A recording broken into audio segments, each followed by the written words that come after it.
Every 49 seconds, a crime is committed in the United States. The Mahoning Valley isn't free from these statistics.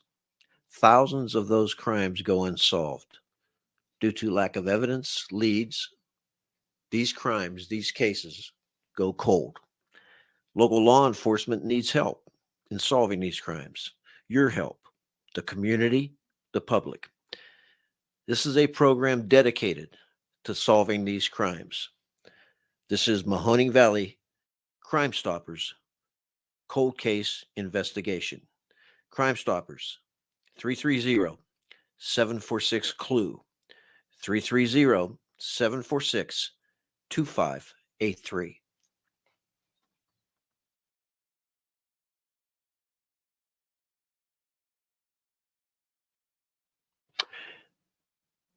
Hello, I'm John Lesagonitz, board member of Mahoning Valley Crime-Stoppers, co-host of this presentation. And I'm Pat Kerrigan, the other co-host. The purpose of this program is to share with you the many unsolved cases we have within the Mahoning Valley. And hopefully it'll get some of you out there that know something about some of the crimes to go ahead and be part of the solution and not the problem. We're going to give you a little brief history of Crime-Stoppers, how it began, and its involvement and the power of the tool, or the tool behind Crime-Stoppers. We're going to do that through a presentation. After the presentation, we'll ask for you to share some of your comments by commenting on the podcast, and we'll describe some of our future podcasts. Every case that we feature on Mahoning Valley Crime-Stoppers CSI is unsolved. Every case on this program will have a cash reward to it as well. So every case will give an opportunity for you, member of the public, to help your city, help your neighborhood, help your family and friends, help the community at large to reduce crime, to help solve some of the problems that we have, and to get involved in the justice process. It's important to note, by the way, that neither John or I or anybody that's officially involved with Crime-Stoppers is a member of law enforcement. We try to help law enforcement, certainly, but we are civilians. When you talk to us, you're not talking to the police. You're talking to an independent group that's trying to get information from people out there in the public through our Crime-Stoppers program into the hands of law enforcement so they can take appropriate action. It's important, the anonymity associated with the callers, those individuals calling in the tips. And although Pat and I, and as pointed out, we are not law enforcement officers, we support local law enforcement, and we're an extremely powerful tool that law enforcement uses and needs to solve those many cold cases. At the end of our program, I believe we're going to go over one of the cases that was solved. Right. And how powerful Crime-Stoppers was. But I think it's important, as our very first podcast, to for you, the viewers, to understand the history and what podcast is all about. We're going to do that via a PowerPoint presentation, and we'll discuss that, and then we'll have a closing at the end. Let me say this, John, that this is anonymous. There's no name that has to be given to either give information or to get the reward. There's no telephone number, no address. Matter of fact, it's a pretty interesting process, I think, because people that give a tip get a number, they get a code. And so that if there is, they can check on the progress of the case. They can check on if there's any reward available. And then if they do get it, Crime-Stoppers has selected a local bank where you can go and get your money simply by giving a code. You don't have to go in. You don't have to sign anything. There's no driver's license. It seems like everything you need to do at a bank, you got to show a driver's license anymore, but not this. You just go in and give them the code number and they'll give you the cash money right then and there. So it's really designed to protect people, because so often people in the community are afraid to come forward. They don't want to be a snitch. They're afraid of retribution. They're afraid of all sorts of problems.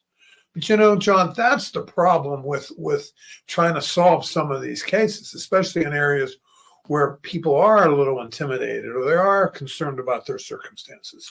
They won't come forward. So the police, they say, oh, why didn't you solve that crime? And it was in broad daylight. Because nobody comes forward. So if they're not coming forward, you're not going to solve the case. And so you got to have cooperation from people where the victims live, where they work, where they were at the time. And if that doesn't happen, it's going to continue to be a crime area. And that's not good for anybody. And you know what Crime Stoppers has proven? There's two major concerns. Everybody's concerned about Big Brother watching. Okay. Right. We're not Big Brother. Okay. We're an independent organization assisting law enforcement to solve crimes.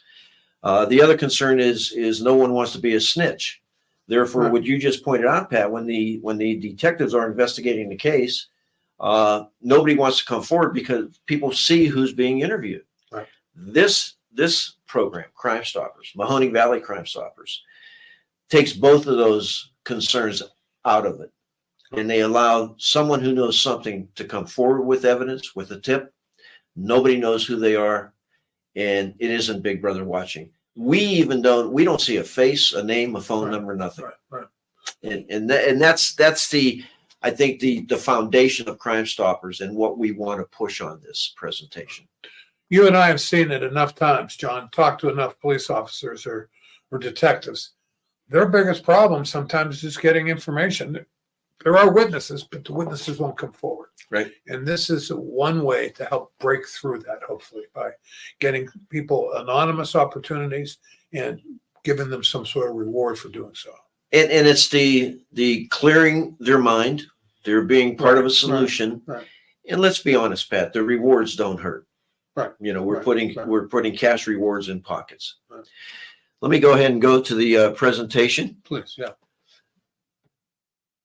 Crime Stoppers, solving problems, solving crime, making community a better place to work, to live, and most important, to raise a family. Today's objective, what I want to do is introduce and educate the viewers to the history of Crime Stoppers, explain how Crime Stoppers has expanded. It's just not Mahoning Valley Crime Stoppers, how it works, and most important, its accomplishments. John, what we want to do here is find the truth. We just want to find the truth and solve the case. And this is, as you'll see, those of you that are listening and watching, there's a strong history of us being able to do that. July 1976. That's a long time ago. Albuquerque, New Mexico. College student Michael Carmen shot to death during a gas station robbery. A serious crime, a devastating crime. Detective Greg McAleese developed a video enactment offering a reward for tips. The reason he did this is he ran into a dead end, which occurs on many of those cases. And as Pat and I explained, nobody wants to come forward when the detectives are questioning, when the news media is there, when the cameras are rolling. So he put together a video enactment offering a reward for the tips. Within 72 hours, 2 men were arrested for the murder of Michael Carmen. That enactment created Crime Stoppers. That expanded to Crime Stoppers USA. They seen the power of that tool. It went as far as developing Crime Stoppers International, Crime Stoppers Global, and right here in the Valley, Mahoning Valley Crime Stoppers. Today, community and student Crime Stopper programs reach around the world and are represented by the nation's regions of United States, Canada, Caribbean, Latin America, Europe, Australia, and the Southwestern Pacific. It's a big arm reaching out there, and Crime Stoppers is working. The Crime Stoppers program has enjoyed great success with the information received, which has led to the arrest and indictment of those responsible for committing felony offenses, boasting an average conviction rate of 95%. It is that partnership between the community, the media, and law enforcement that results in this high rate of conviction. 95% crimes resolved due to Crime Stoppers. Currently, worldwide statistics. Over 1,700 programs of Crime Stoppers throughout 23 countries. Crime Stoppers tips results. Arrest. 800,000 arrests resulting from the tips coming in. Case solved. 1,204,000 cases have been solved due to tips from Crime Stoppers. Rewards paid. I want you to pay attention to this. $90 million in rewards has been paid out.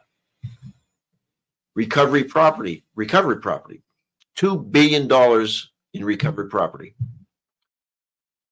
Drugs seized. $8 billion in drug seizures. Pat, the program works. Clearly does, John. Clearly does. Crime Stopper tips. We've received tips on homicides, rape, molestation, robbery, carjacking, burglary, auto theft, arson, illegal drugs, firearm crimes. These perpetrators are off the streets. These are serious crimes. For every crime, there's at least one victim. So how it works, there is an anonymous tip process. Caller provides the information or leads about a crime or criminal activity. That caller is assigned a specific tip number or code. The tip information is sent to the appropriate law enforcement agency who is assigned to the crime and investigation.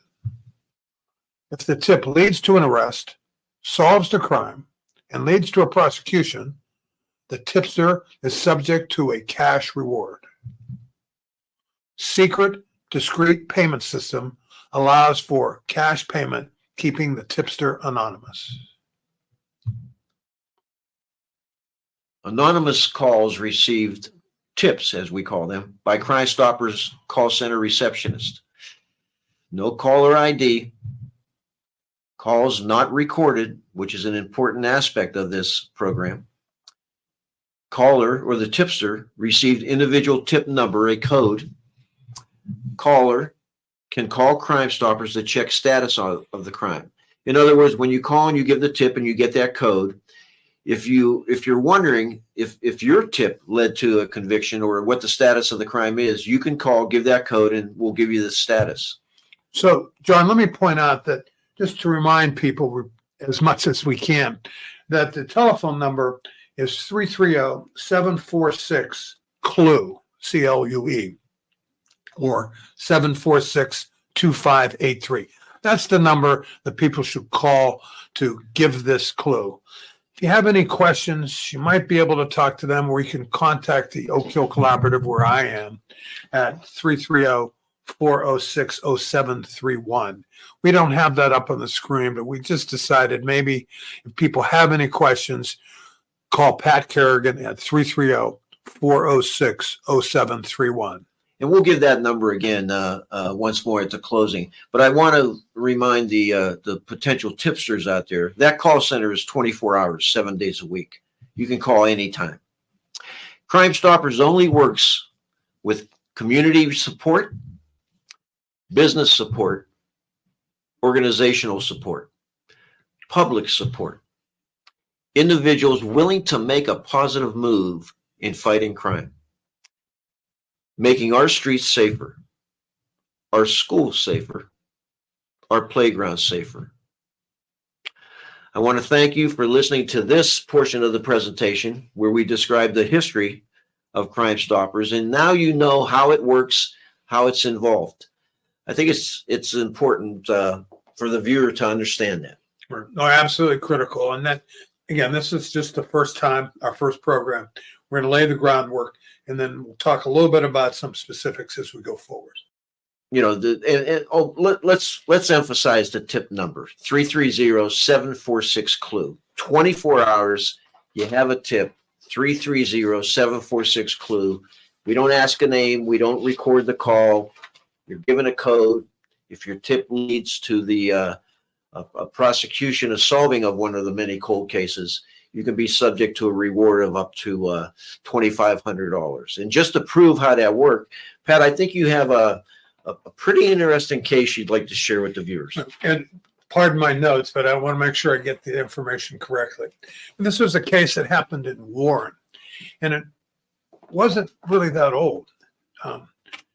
There was a woman by the name of Ashante Kirksey who was shot and killed in her home on November 11th, 2023. Now, there were a large group of people around, and kind of two different groups, two different camps of people. And they had all been out at a bar, a nightclub earlier, and they ended up at Ashante's house. Now, there was a lot of misinformation or lack of information, and the detectives from the Warren Police Department just couldn't piece it all together. It didn't make sense. Now, let me interrupt you, Pat. Sure. I apologize. And again, I want to emphasize, when the detectives are there and investigating and trying to solve the case, all those individuals are around. Correct. And that's where so many of them don't want to come forward. Sure. And even afterwards, a lot of people, they don't know who's talking to whom, and they don't want to be seen as a snitch. And here's a dead woman, Right. a family, Right. is seriously harmed by all of this, and people aren't coming forward just for whatever reason. It's too bad, but that's kind of the state of affairs. So detectives from Warren, Nick Carney and Nicole Smith, worked this case. And I talked with Nicole about it, and she said that about the two groups at a bar, and then there was a fight, and somebody shot Ashante. Well, they weren't sure who it was. There were, again, conflicting stories. The story finally came out was that they were looking for a Noel Flores. Now, this is the defendant, the alleged shooter, and Nicole said that she's the one I spoke with. She said that the information they got, identified him, but they couldn't find him because he wasn't in the area. Well, they got a tip. They did a Crime-Stoppers commercial, like immediately on the morning of December 18th. They got a tip that Noel Flores was in Florida and where he was. By 11:30 that day, they picked him up. I mean, the authorities in Florida took that information, got him, arrested him, brought him, sent him back to Ohio, and he's incarcerated now, pending trial. Again, still waiting for trial, innocent until proven guilty. But this case would not have gotten this far without the help of Crime-Stoppers. So, again, that's a valuable tool. And by the way, if anybody has any more information about that case, you can call 330-841-2684. That's the Warren Police Department, 330-841-2684, and ask for Nicole Smith or Nick Carney. And what's interesting is, without that tip coming in on the Crime-Stoppers, without the TV identifying that case and identifying the Crime-Stoppers number, who knows how long that perpetrator would have been out there. Oh, sure. We have no idea his location, where he was. And what was the time frame again once the tip came in? Well, 5 hours. 5 hours. Yeah. The tip came in. Now, the interesting part, and you can share this, Pat, that reward money has yet to be picked up. That's right. Yeah. So, and they pretty much told the people, very clearly how to get it, and nobody's come forward, and for whatever reason, and that's just as well. I mean, our concern is that we got the information, and we got our guy, or we think we got our guy. So the other thing, and you gave a number there for the Warren Police Department. Often in some of these cases, you'll see billboards out there, or you'll see other ads on TV where law enforcement agency will also offer a tip. Right. And I realize that many of those individuals who have information that could help us solve these cases don't want to necessarily call that law enforcement office for fear of being identified, the call being recorded. That's where the Crime-Stoppers comes in one more time. And if I could put this slide up, that's where that 330-746 clue number comes in. So, John, let me interpret that for you, okay? Sure. That's 330-746-2583. 746-2583 is the Crime Stoppers number. And the direct number to the Warren Police Department is 330-841-2684. 841-2684. If you support what Crime Stoppers believe in, if you truly want to make a difference in your community, share this video with others in your community, share it with friends, family members. Become active in making the community a better place to live. You truly can make a difference. I also want to give my thanks to my co-host, Pat Kerrigan, who also is Vice President of Mahoning Valley Crime Stoppers. My thanks to Oak Hill Collaborative and its staff, Ryan McKenna, producer of the podcast. And in the future, we're going to have guests on the show. Sure. And I want to welcome you to our podcast studio room here at the Oak Hill Collaborative. We're very proud of this. We're thrilled that we're able to perform such a public purpose with it. We did it because we're all about technology and computers and helping people with their technical needs. And this is just a manifestation of that. And here's a perfectly good example of how we can help make a difference in the community, not only by teaching people about the internet, computers and all that, but by utilizing technology in a positive way. So this is just an example of how Youngstown and the group of people we are getting together through organizations, Oak Hill Collaborative, Crime Stoppers, other organizations. And again, we truly can make a difference, but it takes individuals getting involved. It takes individuals, organizations forming groups together and saying, look, we're going to make the area better. One of the main ways to make an area better is crimes. We can, Pat, you and I discussed this before. We can tear down buildings and build new buildings. Okay, we can clear areas up. But we have to address the crime. And the crime, which is created by individuals, can only be solved by other individuals getting involved. And that's where you, if you know something about a crime, if you have a tip that you believe can make the streets a little safer and solve a crime, Crime Stoppers, 330-746-CLUE. So I'm going to steal that trademark information. Is it the New York Bus Line Metropolitan Authority? If you see something, say something. And that's appropriate here as well. If you see something, say something. Call Crime Stoppers, 746-CLUE. That will be a big, big help to our law enforcement efforts. Thank you. Thank you, Pat.